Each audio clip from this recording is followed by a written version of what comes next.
नमो बुद्धाय friends, स्वागत आहे आपले स्पिरिच्युअल लॉर्ड बुद्धा चॅनलवरती। स्पिरिच्युअल लॉर्ड बुद्धा चॅनल आपल्यासाठी घेऊन येत आहे भगवान बुद्धांच्या कथा, तथागत गौतम बुद्धांच्या जीवनावरील प्रेरक कथा, ज्या कथांपासून प्रेरणा घेऊन आपण आपले जीवन बदलून टाकू शकता। हिमालयाच्या पायथ्याशी राहणाऱ्या एका बौद्ध भिक्षूंची ख्याती सर्वदूर पसरली होती, कारण ते लोकांचे सर्वात मोठे आजार त्यांच्या मानसिक शक्ती, श्रद्धा आणि त्यांच्या जीवनशक्तीच्या जोरावर बरे करत असत व ते कोणतेही औषध वापरत नसत। ते फक्त लोकांच्या मानसिकता व त्यांची दिनचर्या आणि काही सवयींना बदलून आजार मुळापासून बरे करत। एका सकाळी त्या बौद्ध भिक्षूंकडे एक आजारी व्यक्ती आला आणि बोलला, हे भिक्षू, मी खूप सगळ्या डॉक्टरांकडे चक्रा मारल्या, त्यांनी सांगितलेल्या औषधी घेतल्या, पण मला काही आराम मिळाला नाही। आता मी त्या डॉक्टरांना आणि त्यांच्या औषधांना कंटाळलो आहे। पण माझ्या एका मित्राने मला सांगितले की तुम्ही लोकांचे आजार कोणत्याही औषधाशिवाय किंवा उपचाराशिवाय बरे करता। काय हे खरंच शक्य आहे? काय मी पण तुमच्या या पद्धतीने बरे होऊ शकतो? त्या व्यक्तीचे बोलणे ऐकून ते बौद्ध भिक्षू हसले व म्हणाले, जगातील सर्वात मोठा डॉक्टर हा आपला मेंदू आहे। आपल्या शरीरातील प्राणशक्तीत मोठमोठ्या आजारांना मुळापासून बरे करण्याची क्षमता असते। यासाठी जरूरत आहे तर त्या शक्तीला ओळखण्याची व काही वेळ देण्याची आणि काही नियमांचे पालन करण्याची। आजारी व्यक्ती म्हणाला, म्हणते, तुम्ही मला जे काही नियम सांगाल ते मी नक्कीच पाळेन, फक्त तुम्ही ते नियम मला सांगा। भंतेंनी सांगितले की मानवी मेंदू ही विश्वातील सर्वात अद्वितीय, जबरदस्त आणि अद्भुत निर्मिती आहे। स्वतःच एक असा चमत्कारिक खजिना आहे जिथे माणसाचा विश्वास आणि आशेच्या जोरावर मोठमोठ्या आजारांना मुळापासून बरे करण्याची क्षमता असते। मानवीय मेंदू एक अशी शक्ती आहे जी आशा आणि विश्वासाच्या जोरावर असे रसायन तयार केले जाते ज्याचा प्रभाव जगातील कोणत्याही औषधापेक्षा हजारो पटीने जास्त आहे आणि अनेक रोगांपासून स्वतःला मुक्त करण्याची यंत्रणा जी कोणतीही व्यक्ती आपल्या विचारांमध्ये आणि भावनांमध्ये बदल घडवून आणून सक्रिय करू शकते। जेव्हा आपण आपल्या मनावर पूर्ण विश्वास ठेवतो की हा रोग बरा होऊ शकतो, त्यामुळे आपल्या मेंदूमधून अशी रसायने बाहेर पडू लागतात की शरीरातील रोग कोणत्याही दबावाशिवाय किंवा उपचाराशिवाय बरे होतात। शरीरातील प्राणशक्ती वापरून, मनाच्या शक्तीचा वापर करून आपण या गोष्टींचे पालन केले पाहिजे। आपण बरे होऊ शकतो हा पहिला नियम आपल्या शरीरात आहे आणि ही बुद्धिमत्ता एका दैवी शक्तीप्रमाणे कार्य करते, ज्याने प्रत्येक रोग बरा होऊ शकतो। त्याचे उपाय शक्य आहेत, पण तुम्हाला फक्त तुमच्यातील त्या बुद्धिमत्तेशी जोडले पाहिजे आणि तुम्ही पूर्णपणे निरोगी आहात याची खात्री द्यावी। आणि आम्ही या बुद्धिमत्तेपासून सर्व काळ जोडलेले राहतो।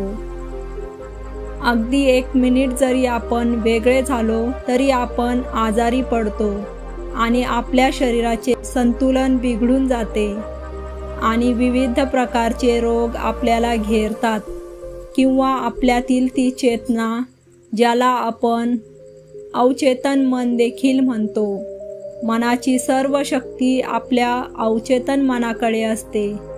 ही ती जागा आहे जिथे सर्व प्रश्नांची उत्तरे आहेत। जर तुम्ही अवचेतन मनाची शक्ती वापरायला शिकलात आणि त्यावर नियंत्रण ठेवायला शिकलात तर तुम्ही तुमचे आजार बरे करू शकता आणि तुमचे जीवन पूर्णतः निरोगी जगू शकता. ज्यांनी आशा, विश्वासाच्या शक्तीवर, अवचेतन ध्यानाच्या सामर्थ्यावर त्यांचे रोग बरे केले आहेत, त्यांचा विश्वास होता की मला आजारी बनविणाऱ्या शक्तीपेक्षाही मोठ्या शक्तीचा हात माझ्या हाती आहे. तो माझ्या डोक्यावर आहे, तो माझ्याशी जोडलेला आहे आणि माझ्या आजची तीच शक्ती, तोच प्रवाह, तीच अग्नी वाहते आहे जी मला बरे करत असते जेव्हा आपला अतूट विश्वास असतो. जर आपण एखाद्या महान शक्तीकडे सकारात्मक दृष्टिकोन ठेवतो तर आपल्या मनाची फार्मसी सक्रिय होते. रोग बरा करण्यासाठी आपल्या अवचेतन मनामध्ये ते रसायन बनवण्याची शक्ती असते आणि ही रसायने अशी असतात ज्या गोष्टी आपल्या रोगप्रतिकारक शक्ती मजबूत करतात, रोगांशी लढण्याची आपली क्षमता मजबूत करतात, आपली जीवनशक्ती मजबूत करतात. त्यामुळे जर तुम्हालाही रोगांपासून बरे व्हायचे असेल तर सर्वात आधी तुमचा अढळ विश्वास असणे आवश्यक आहे की तुमच्याकडे जे आहे ते बरे होऊ शकते. असे करणे म्हणजे जी शक्ती तुम्हाला आजारी बनवू शकते किंवा कमकुवत करू शकते, तुमच्या आत एक मोठी शक्ती आहे ज्याच्या मदतीने तुम्ही जे काही करू शकता त्या शक्तीपेक्षा मोठी शक्ती आहे जी तुम्हाला बरे करू शकते. तुमचा दुसरा नियम म्हणजे तुम्ही मनाला शांत ठेवायला सुरुवात करा. जास्त करून आजार हे रागातून किंवा भीतीने निर्माण होतात. तुम्हाला समजून घ्यावे लागेल की आपल्या जास्त करून समस्यांचे मूळ कारण हे तणाव आणि नकारात्मक भावना या शरीरामध्ये निरंतर तणाव व असंतुलन निर्माण करतात आणि शारीरिक असंतुलन अनेक आजारांना जन्म देते. लोक स्वतःला दररोज घाबरवत राहतात. उदाहरणार्थ, एखाद्याला घरी यायला उशीर झाला की त्याच्यासोबत काही दुर्घटना तर घडली नाही ना, याचा आपण विचार करू लागतो. जेव्हा पण लोक रिकामे असतात ते बघतात की त्यांच्या जीवनात काय वाईट आहे, जे सतत कोणत्या ना कोणत्या गोष्टीचा ताण घेत असतात. जसे की माझे लग्न कधी होईल हे मला माहीत नाही, मला नोकरी कधी मिळेल हे माहीत नाही, माझे घर कधी बांधले जाईल हे मला माहीत नाही, मला माहीत नाही. ते या सर्व गोष्टीचा विचार करत राहतात आणि त्यावर विश्वास ठेवतात. पण समस्या अशी आहे की जेव्हा आपल्या मनात अशा नकारात्मक कल्पना असतात तेव्हा आपले अवचेतन मन भेद करू शकत नाही. त्यांना सत्य म्हणून स्वीकारतो आणि असे वाटू लागते की प्रत्यक्षात त्याच्यावर एक अदृश्य तलवार लटकत आहे जी कधीही त्याचे आरोग्य, नातेसंबंध आणि जीवन उद्ध्वस्त करू शकते. आणि अशा प्रकारे आपले अवचेतन मन नेहमीच घाबरत राहते आणि शरीरात अशी नकारात्मक रसायने तयार करतात ज्यामुळे गंभीर आजार निर्माण होतात. आता याचे समाधान काय आहे?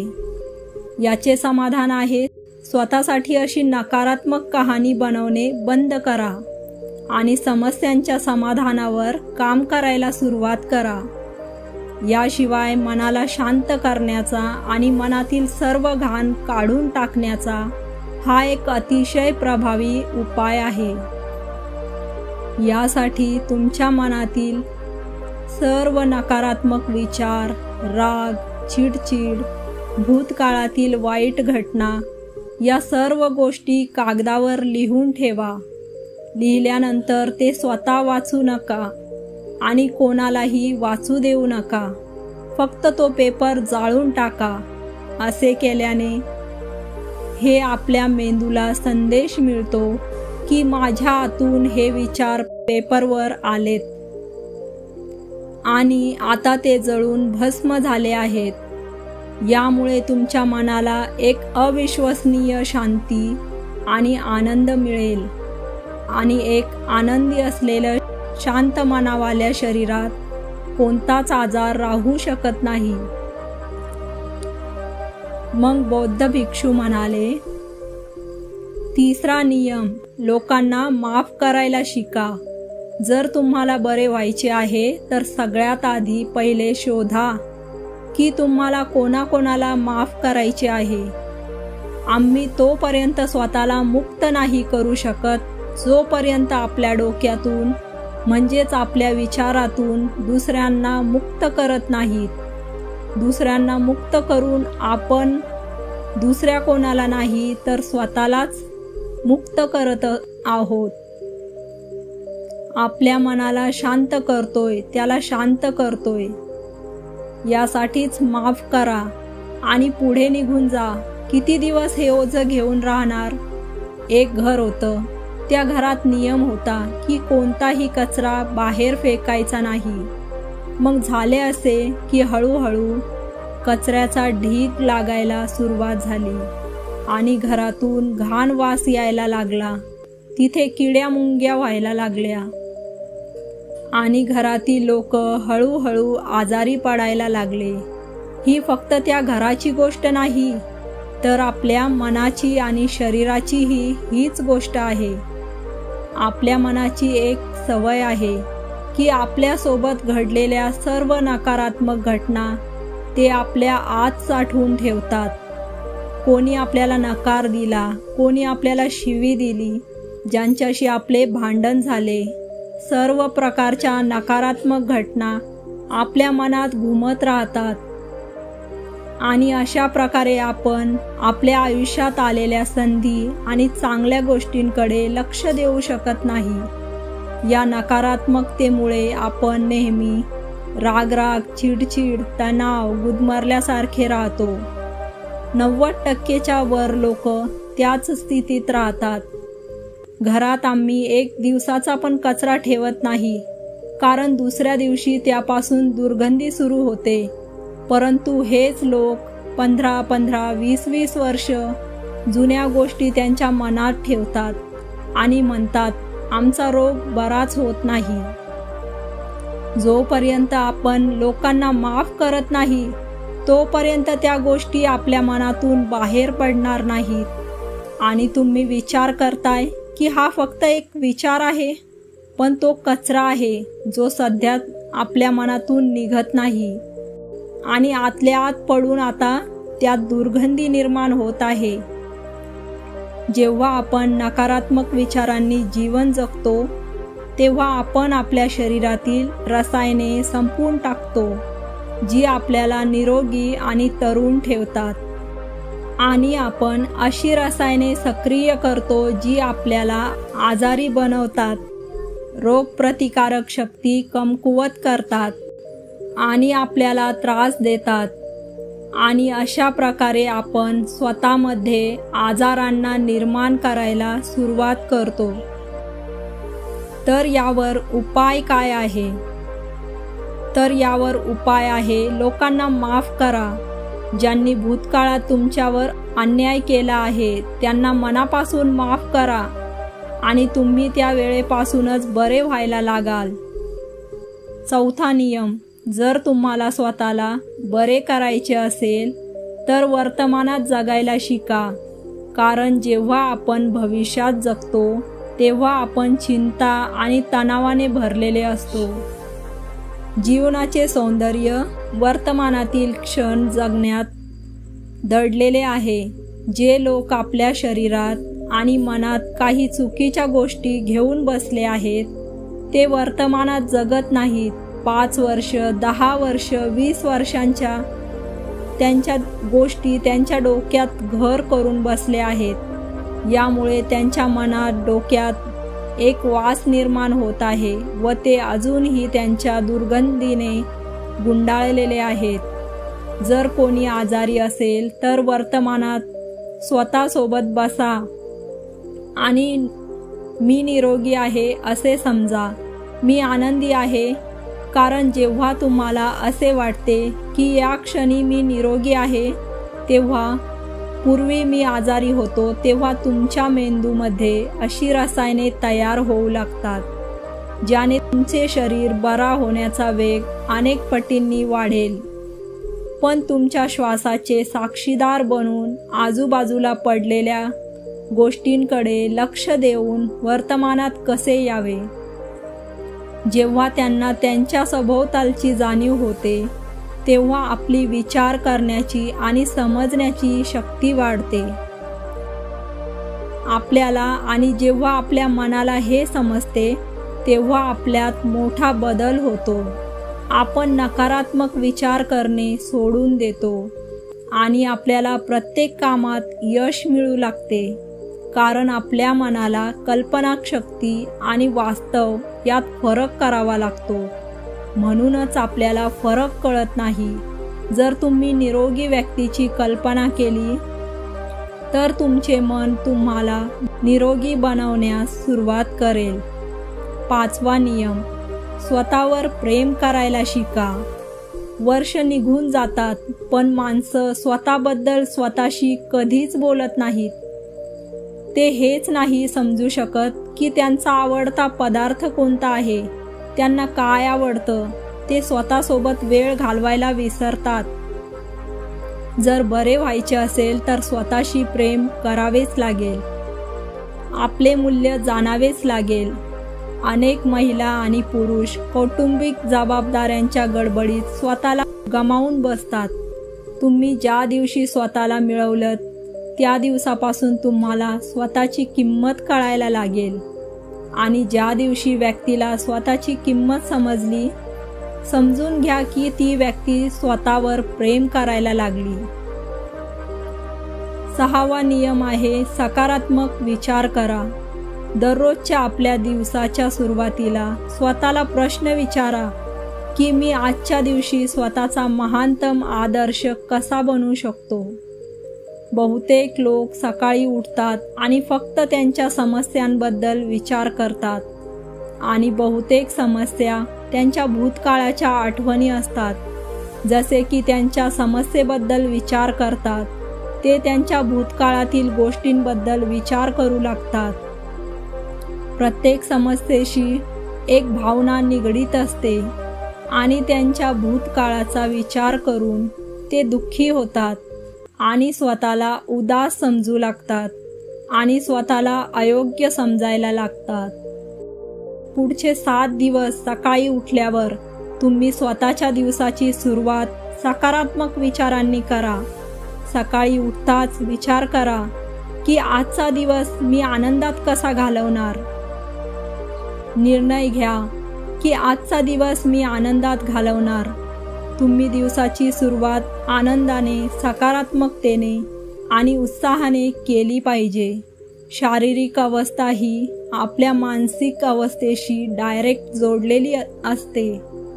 जेव्हा आपण चांगल्या मानसिक अवस्थेसोबत दिवसाची सुरुवात करतो तेव्हा हे आपल्या शरीरासाठी पण चांगले असते. तुम्ही स्वतःची अशी प्रतिमा बनवा की तुम्ही त्यात पूर्णपणे स्वस्थ आणि तंदुरुस्त असाल. दररोज 10 मिनिटे डोळे बंद करून बसा आणि कल्पना करा की तुम्ही पूर्ण बरे होत आहात. आणि असे केल्याने आपले अवचेतन मन असे रसायन तयार करू लागते जे आमचे आजार जलद गतीने बरे करण्यास सुरुवात करते. जर आमच्या मनाने काही चुकीचे विचार करून आजार निर्माण केले आहेत तर काही चांगले विचार करून आपण त्या आजाराला बरे करू शकतो. 7वा नियम, आपल्या जीवनाचा हेतू शोधा. काही लोक तर फक्त यामुळे आजारी राहतात कारण की त्यांना त्यांचे जीवन हे व्यर्थ वाटते.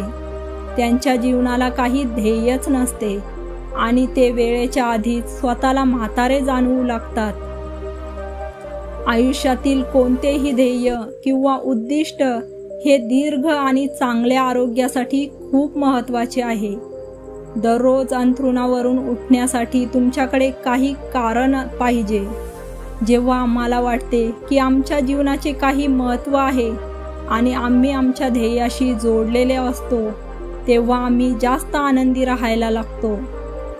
तेव्हा जादा ऊर्जेने भरलेले व ताजेतवाने वाटू लागते आणि जेव्हा आम्ही आतून आनंदी राहायला लागतो तेव्हा शरीर स्वतः आपल्या आजाराला खायला लागते. 8वा नियम, पोट भरून दीर्घ श्वास घेण्याचा सराव करा. दररोज काही मिनिटे पोट भरून दीर्घ श्वास घेण्याचा सराव करा. जेव्हा आपण दीर्घ श्वास घेतो तेव्हा आपल्या शरीराची रोगप्रतिकारक शक्ती मजबूत होते आणि जलद कार्य करते. त्यामुळे शरीरातील रोग लवकर निघून जातात. तसेच दीर्घ श्वास घेतल्याने आपण दिवसभर आनंदी राहतो. 9वा नियम, शरीराला आतून स्वच्छ करा. अन्न पूर्णपणे पचायला 6 ते 18 तास लागतात आणि अनेक वेळा मांसाहारी अन्न पचायला 24 तासांपेक्षाही जास्त वेळ लागू शकतो. परंतु लोक दर काही तासांनी अन्न ग्रहण करतात, पण जुने अन्नच नीट पचत नाही आणि नवीन अन्न येते. त्यामुळे अन्न पचण्याऐवजी सडू लागते आणि ते आपल्या आतड्यांच्या भिंतींना चिकटून राहते. मग हे कुजलेले अन्न आपल्या संपूर्ण शरीरात रक्ताद्वारे पसरते आणि विविध प्रकारचे रोग निर्माण होतात.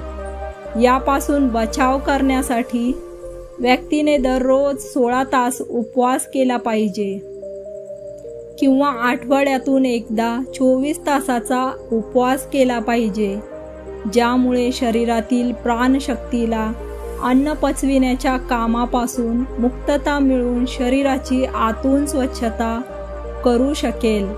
कारण की ज्यांचं शरीर आतून साफ आहे त्यांच्या शरीरात कोणताच आजार निर्माण होऊ शकत नाही. 10वा नियम, चेतनाशक्ती ब्रह्मांडीय शक्तीचे आभार माना.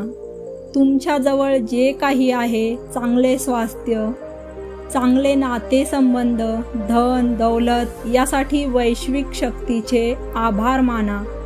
वैश्विक शक्ती, चेतनाशक्ती व लोकांचे आभारी राहिल्यामुळे आपल्याला आतून आनंदी आणि समाधानी वाटते.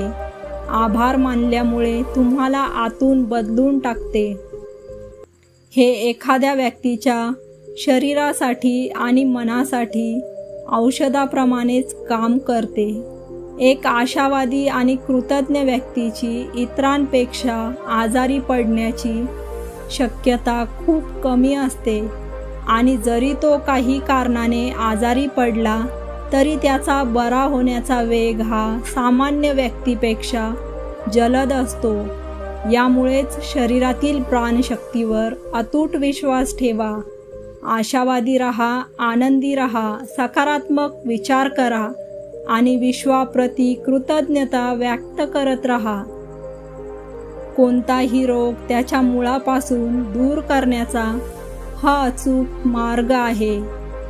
यानंतर बौद्ध भिक्खू शांत झाले आणि ती व्यक्ती त्यांचे आभार मानून निघून गेली.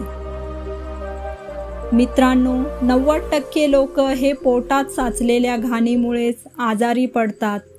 160 आजार फक्त मांसाहारामुळेच होतात व 103 आजार हे जेवल्यानंतर पाणी पिल्याने होतात. यामुळेच जेवणानंतर 1 तासानेच पाणी पिले पाहिजे. 80 आजार हे चहा पिल्याने होतात. 48 आजार हे ॲल्युमिनियमचे भांडे आणि प्रेशर कुकरमधील जेवणामुळे होतात. त्यामुळे जर जेवण मातीच्या भांड्यात बनवलेले असल्यास पोषक तत्व हे 100% राहतात. कास्याच्या भांड्यात जेवण बनवल्यास 90% पोषण तत्व राहतात, तर पितळेच्या भांड्यात बनवल्यास 90% पोषण तत्व राहतात व ॲल्युमिनियमच्या भांड्यात आणि प्रेशर कुकरमध्ये जेवण बनवल्यास फक्त 13% पोषण तत्व राहतात. आयुर्वेदानुसार स्वयंपाक बनवल्यावर तो 48 मिनिटाच्या आत जेवले पाहिजे, कारण की त्यानंतर त्या जेवणामध्ये तामसिक गुण येतात आणि 12 तासानंतर तर ते जेवण पशूंच्याही खाण्यायोग्य नसते. जेवणासाठी नेहमी सैंधव मीठच योग्य असते. त्यानंतर काळे मीठ योग्य व पांढरे मीठ हे विषासमान आहे. मोहरी, शेंगदाणा, नारळ, सूर्यफुलाचे तेल व साजूक तूप जेवणात वापरले पाहिजे. रिफाईंड तेल व डालडा शरीरासाठी विषासमान आहे. चहा, कोल्ड्रिंक आणि दारूच्या वापरामुळे हृदयरोग होण्याची शक्यता जास्त असते. अति थंड पाणी, आईस्क्रीम आणि थंड पदार्थांच्या सेवनाने मोठे आतडे आकुंचन पावतात. मैद्याचे बनलेले पदार्थ जसे पिझ्झा, बर्गर इत्यादींचे सेवन केल्याने मोठ्या आतड्यांमध्ये घाण साचायला लागते व हळूहळू साचलेली घाण सडायला लागते. जेवणानंतर आंघोळ केल्याने पाचनतंत्र मंद पडायला लागते आणि शरीर कमजोर व्हायला लागते. त्यामुळे नेहमी जेवणापूर्वी आंघोळ करा. शॅम्पू, कंडिशनर आणि वेगवेगळ्या प्रकारच्या साबणांमुळे केस गळतात आणि कमकुवत होतात. तुम्ही तर हे पाहिले असेलच की साधू आघोरींचे केस किती मजबूत आणि घट्ट असतात, जेव्हा की ते कोणता साबण, शॅम्पू, कंडिशनर किंवा ब्रँडेड तेल वापरत नाहीत, की ते ब्रह्मचर्य पाळत राहून संयमाने जीवन जगत असतात. आजकाल जास्त करून आजार हे चुकीच्या खाण्यापिण्यामुळे आणि चुकीच्या दिनचर्येमुळे निर्माण होतात. आपण जर खाणे, झोपणे आणि उठण्याची वेळ निश्चित करून घ्यावी, सोबतच योग्य आहार योग्य मात्रामध्ये घ्यायला सुरुवात करा. आपण खूप सगळ्या आजारांमधून स्वतःला वाचवू शकतो आणि जुन्या आजारांना बरेही करू शकतो. मित्रांनो, आज या व्हिडिओमधून तुम्हाला अशा गोष्टी माहीत होतील ज्या तुमच्या जीवनाला बदलून टाकतील. आपण सगळे लोक रात्री जेवण झाल्यावर लगेच झोपून घेतो आणि आपले रात्रीचे जेवणच मुख्य जेवण करतो आणि खूप पोटभर जेवतो आणि जेवताच झोपून घेतो. पण मी तुम्हाला सांगू इच्छिते की आपल्या शरीरात 80% आजार हे याच कारणाने होतात आणि आपणच स्वतः आजारांना आमंत्रित करतो. यामुळेच आपण माहीत करून घेऊ की 1 महिना उपाशीपोटी झोपल्यास यामुळे आमच्या शरीरावर काय चमत्कार होतील, तर आपल्याला 80% आजार बरे कसे होतील. तुम्ही घाबरून जाऊ नका, कारण की मी तुम्हाला उपाशीपोटी झोपायला नाही सांगत, तर फक्त झोपताना तुमचे पोट रिकामे असायला पाहिजे. मी फक्त हे सांगत आहे की पोट खाली कसे होईल याबद्दल या कहाणीमध्ये तुम्हाला माहिती होईल. यामुळे तुम्ही या कहाणीला शेवटपर्यंत नक्की पहा आणि याआधी की तुम्ही कहाणीत विसरून जाण्याअगोदर चॅनलला लाईक करून सबस्क्राईब करायला विसरू नका.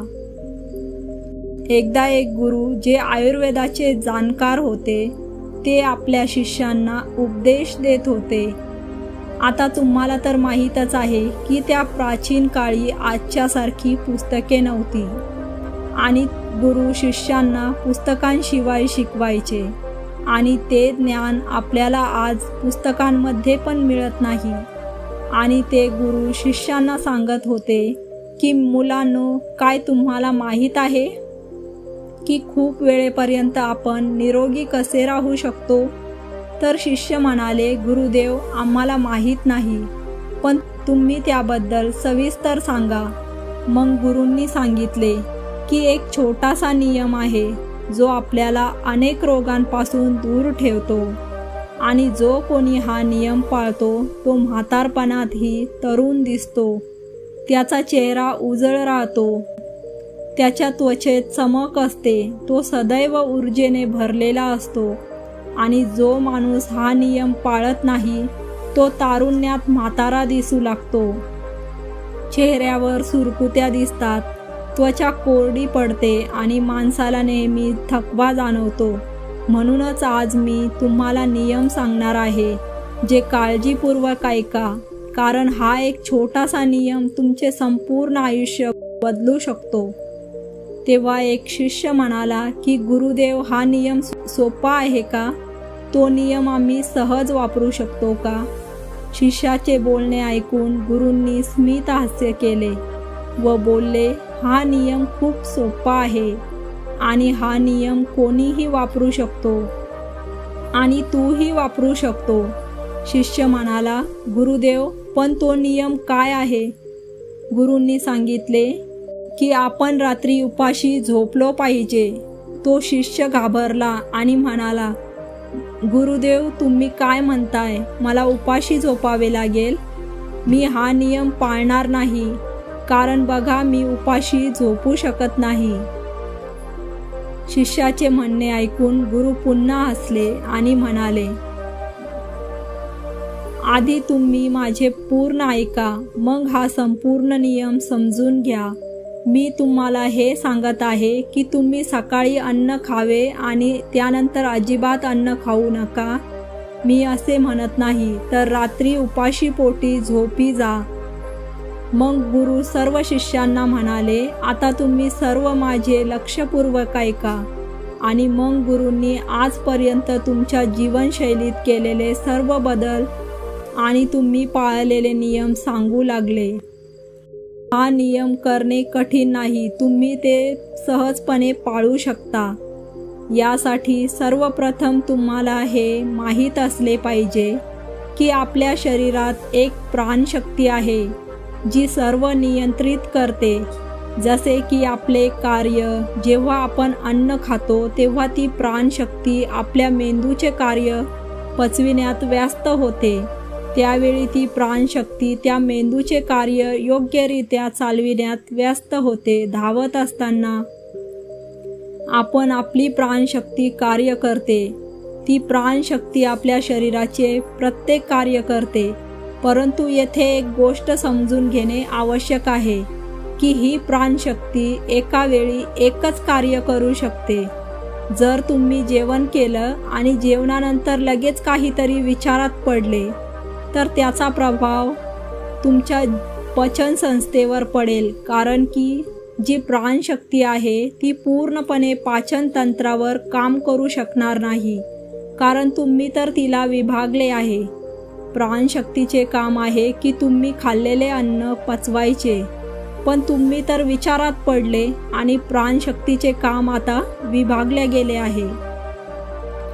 आपण सहसा जेवण केल्यावर शारीरिक परिश्रम करतो किंवा पटपट चालायला लागतो, पण असे केल्याने प्राणशक्तीला जेवण पाचन करण्याचे काम नीट करता येत नाही. त्यामुळे रात्रीचे जेवण झाल्यावर शारीरिक श्रम टाळावेत व पटपट चालू नये, हळूहळू चालावे. यामुळे जेवणानंतर शतपावली करण्याचे सांगितले जाते. रात्री उशिरा जेवण केल्यामुळे आपली जठराग्नी मंद पडते. आपली जठराग्नी सूर्यासोबत काम करत असते, म्हणजे जसे जसे सूर्य उदय होतो तसे तसे पाचन अग्नी वाढत जाते व संध्याकाळी पाचन अग्नी मंद होते. म्हणून संध्याकाळी हलके अन्न घेतले पाहिजे. आणि तुम्हाला हे लक्षात ठेवायला हवे की तुम्ही रात्रीचे जेवण सूर्यास्ताच्या अगोदर केले पाहिजे. तुम्ही जर सात्विक जेवण पण रात्री उशिरा केले तर ते पचत नाही, कारण जठराग्नी मंद असते. त्यामुळे ते जेवण पचत नाही आणि आतड्यांमध्ये तसेच पडून सडायला लागते आणि ती सडण विष बनायला लागते व शरीरामध्ये आजार निर्माण करते. या उलट जर आपण जेवण सूर्यास्ताच्या अगोदर केले तर प्राणशक्ती शरीराच्या हिलिंगचे काम करते, शरीराची झालेली झीज भरून काढते. त्यामुळे शरीरात आजार निर्माण होण्याची शक्यता कमी असते. पण जर आपण जेवणानंतर लगेच झोपलो तर प्राणशक्ती जेवण पचवण्याच्या कामात लागते आणि त्यामुळे प्राणशक्तीला शरीराच्या हिलिंगचे काम नीट करता येत नाही आणि त्यामुळे शरीरात आजार निर्माण होतात. तुमचे मन म्हणते की मला आराम पाहिजे आणि शरीर पण हेच म्हणते. तुमचे पाचनतंत्र म्हणते की मी तर आणखी सक्रिय आहे, मला तुम्ही काम दिले हे काम मला करायचे आणि तुम्ही जागत असल्यास मला पण माझे काम नीट करता येईल. पण होते उलट. मेंदूच्या कडून तर झोपतोय पण पोटाकडून जागतोय. या स्थितीत शांत झोप येत नाही आणि शांत झोप न झाल्यामुळे शरीराला आराम मिळत नाही. आपण 7 ते 8 तास झोपतो पण सकाळी उठल्यावर आपल्याला फ्रेश वाटत नाही. हे यामुळे की प्राणशक्तीला शरीराच्या हिलिंगसाठी वेळ मिळाला नाही. आपण सकाळी उठल्यावर परत काहीतरी खाऊन घेतो. असे घडी अन्न खाल्ल्याने आपली प्राणशक्ती पाचनाच्या कामातच व्यस्त राहते व त्यामुळे पाचनतंत्र पूर्णपणे बिघडून जाते. पण जी भगवंताने आपल्याला दिलेली प्राणशक्ती आहे, ज्यामुळे आपले शरीर स्वतःची सफाई करते आणि स्वतःचे आजार बरे करते, त्या प्राणशक्तीला आपण विसरून जातो. गुरु शिष्यांना म्हणतात, माझं बोलणं लक्षपूर्वक ऐका. शरीर स्वतःचे आजार बरे करेल, पण त्यासाठी तुम्हाला 7 वाजेच्या अगोदर रात्रीचे जेवण करायचे आहे. जर तुम्ही 7 वाजेच्या अगोदर रात्रीचे जेवण करता तर तुम्ही 9 ते 10 वाजेपर्यंत झोपायला जाता. तेव्हा तुमच्याजवळ 3 तासांचा वेळ असतो आणि यामध्ये तुम्ही जे पण हलके फुलके जेवण केले ते खाली उतरायला सुरुवात होते आणि अर्ध्या पोटी जेवण पचून पण जाते. म्हणजे तुम्ही 7 ते 8 वाजेला केलेले जेवण 10 वाजेपर्यंत अर्धे पचून पण जाते आणि राहिलेले 1 वाजेपर्यंत पचून जाईल आणि 1 वाजेपर्यंत प्राणशक्ती शरीराच्या हिलिंगचे काम करेल. आणि गुरु सर्व शिष्यांना म्हणतात की प्राणशक्तीने नीट कार्य करण्यासाठी तुम्हाला अर्ध उपवास किंवा 16 तासाचा उपवास करावा लागेल. त्यासाठी तुम्हाला संध्याकाळी 7 वाजेला जेवायचे आहे आणि त्यानंतर तुम्ही सकाळी 7 ते 8 वाजता जेवू शकता. यामुळे तुम्ही 7 वाजता जेवल्यास 1 वाजेपर्यंत तुमचे जेवण पचेल व 1 वाजेनंतर प्राणशक्तीला शरीराचे हिलिंग करता येईल. पण जर तुम्ही रात्रीच्या 8, 9 किंवा 10 वाजता जेवण करत असाल तर हा नियम बदलला पाहिजे आणि 7 वाजता जेवायला सुरुवात करून घ्या. हा छोटासा नियम तुमच्या जीवनात खूप मोठा बदल घडवून आणेल. जर ह्या नियमाचा तुम्हाला आणखी फायदा घ्यायचा असेल तर संध्याकाळी 7ला जेवल्यावर तुम्ही सकाळी 11 वाजेनंतर जेवण करा. यामध्ये प्राणशक्तीजवळ 16 तास असतात, ज्यामध्ये प्राणशक्ती जेवण पण पचवेल आणि शरीराच्या रिपेरिंगचे काम पण करेल. या पद्धतीने तुमच्या शरीराला आणि पाचनतंत्राला आराम मिळेल. प्राणशक्ती तुमच्या पूर्ण शरीराला प्रभावित करून पूर्ण सिस्टीमला बरे करेल. तुम्हाला हा बदल 15 ते 20 दिवसात बघायला मिळेल. जर तुम्हाला एखादा गंभीर आजार आहे तर तो पण बरा व्हायला लागेल. जर तुमची त्वचा खराब आहे तर ती ग्लो करायला लागेल. जर तुमचे केस खूप गळतात तर ते मजबूत व्हायला लागतील आणि तुमचे केस अवेळी पांढरे झाले आहेत तर हळूहळू ते काळे व्हायला लागतील. जर तुम्ही खूप थकलेले जाणवत असाल तर तुम्ही स्वतःला ऊर्जावान जाणवू लागशाल. जर तुम्हाला काही ताणतणाव आहे तर तो पण दूर होईल. ज्या विद्यार्थ्यांना वाचलेले लक्षात राहत नाही त्यांना पण वाचलेले लक्षात राहायला लागेल. काय तुम्हाला माहीत आहे की आपल्याला काही लक्षात का राहत नाही? कारण आपले मन रिलॅक्स राहू शकत नाही. कारण की प्राणशक्ती पूर्णपणे जेवण पचविण्यातच बिझी असते आणि मनाकडे जातच नाही. पण तुम्ही हा नियम पाळला तर तुमची एकाग्रता वाढायला लागेल. मन कोणतेही कार्य चांगल्या पद्धतीने करायला लागेल. जर तुम्ही 16 तासांचा उपवास करत आहात तर तुमच्या शरीराचे फॅट कमी व्हायला लागेल.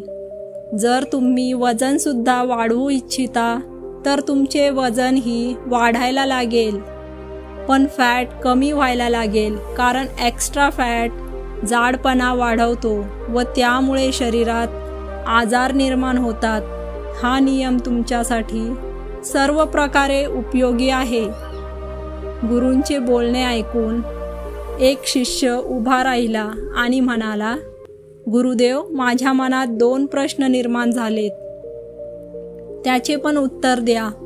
गुरु म्हणाले, विचारा बेटा, तुमचा काय प्रश्न आहे? शिष्य म्हणाला, 7 वाजेला जेवल्यावर आणि 10 वाजेला झोपायला गेल्यावर जर परत भूक लागली तर आम्ही काय करायचे? तेव्हा गुरु म्हणाले, पहिले आम्हाला हे समजावं लागेल की आपल्या शरीराच्या प्रत्येक ग्रंथीचे एक सिस्टीम असते. त्या बाहेरून कॅलरी घेतात, म्हणजे आपण जे जेवण करतो त्यापासून त्या ऊर्जा निर्माण करतात. या ग्रंथींना निरंतर बाहेरून आहार मिळतो आणि त्या निरंतर ऊर्जा बनवत राहतात. पण जर ग्रंथींना आहार मिळणे बंद झाले तर चुकीच्या पद्धतीने का होईना त्यांच्यामधील वेस्ट पडलेले मटेरियल जसे प्रोटीन, बॅक्टेरिया यांचे अवशोषण करून ऊर्जा निर्माण करणे चालू करतात आणि यामुळे ग्रंथींची स्वच्छता होण्यास सुरुवात होते आणि या प्रकाराला ओंटोफिजिक म्हणतात. व या प्रक्रियेत असे होते की ग्रंथींमध्ये जी संरचना असते तिला लायसोसोम म्हणल्या जाते आणि या लायसोसोममध्ये काही एन्झाईम्स असतात. ग्रंथींमध्ये जे वेस्ट मटेरियल आहे त्याला एन्झाईम्स पाचन करून ऊर्जा निर्माण करतात आणि या प्रकारे शरीराची डिटॉक्स प्रणाली सुरू होते. डिटॉक्स प्रणाली एकाच पद्धतीने सुरू होऊ शकते आणि ती म्हणजे जेव्हा तुम्ही काही वेळेपर्यंत आहार घेणे बंद करता तेव्हा. दिवसा पूर्ण उपवास करणे लोकांना शक्य नसते, त्यामुळे 16 तासांच्या उपवासात जास्त वेळ तुम्ही झोपलेलेच असता. त्यामुळे हा नियम तुम्हाला पाळायला सहज सोपा होईल. आणि गुरु शिष्यास म्हणाले, बेटा, जर संध्याकाळी 7 वाजेच्या जेवणानंतर पण तुम्हाला भूक लागल्यास तुम्ही नारळ पाणी घेऊ शकता, कारण की त्यामुळे तुमच्या डिटॉक्स प्रणालीमध्ये काहीच अडथळा निर्माण होणार नाही. आशा करते की बिगर औषधांची आजार बरे करण्याची ही पद्धत तुम्हाला अधिक चांगल्या पद्धतीने समजली असेलच. तर फ्रेंड्स, स्पिरिच्युअल लॉर्ड बुद्धा चॅनलवरील कथा आवडल्यास आपल्या मित्रपरिवारासोबत शेअर नक्की करा आणि लाईक करून सबस्क्राईब करायला विसरू नका. नमो बुद्धाय.